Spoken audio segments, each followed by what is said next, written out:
Hi. ఈరోజు ఒక interesting విషయం మాట్లాడుకుందాం. తుమ్మితే ఉసిపోయే ముక్కంటే విన్నారా? ఇప్పుడు కోళ్ళ పరిశ్రమ పరిస్థితి కూడా అదే. పౌల్ట్రీ గురించి ఎవడో ఎక్కడనో బర్డ్ ఫ్లూ వచ్చిందంట.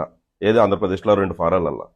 మొత్తం తిననోడు ఉంటాడు కదా, ఎవరు వెజిటేరియన్, వీళ్ళు దాన్ని షేర్ చేసి ఇంతవరకు ఒక్క మనిషికి కూడా బర్డ్ ఫ్లూ వచ్చిన లక్షణాలు లేవు. చాలా మంది తిన్నారు ఇప్పటికీ. కాకపోతే తినేటోళ్ళు పిల్లలు ఇష్టంగా తినేది, తక్కువలో దొరికేది, పేదోనికి కూడా అందుబాటులో ఉండే ప్రోటీన్ పదార్థం చికెన్, గుడ్డు. వీటినే షేర్ చేసి తినొద్దు అని చెప్పేసి ఏ గవర్నమెంట్ చెప్పలేదు తినొద్దని. గవర్నమెంట్ చెప్పిందని దాన్ని దొంగ రాతలు రాసి షేర్ చేసి మొత్తం పరిశ్రమను దివాలా తీసారు. కొన్ని లక్షల కోట్ల మంది దీని మీద ఆధారపడుర్రు. పేదవాళ్ళ ప్రోటీన్ అంటేనే చికెన్, గుడ్డు. కనీసం దీన్ని కూడా వదిలిపెట్టండి అయ్యా. మంచిగా బతకనిర్రా, పరిశ్రమను బతకనిర్రి. కోళ్ళ పరిశ్రమను చంపేయకుర్రి.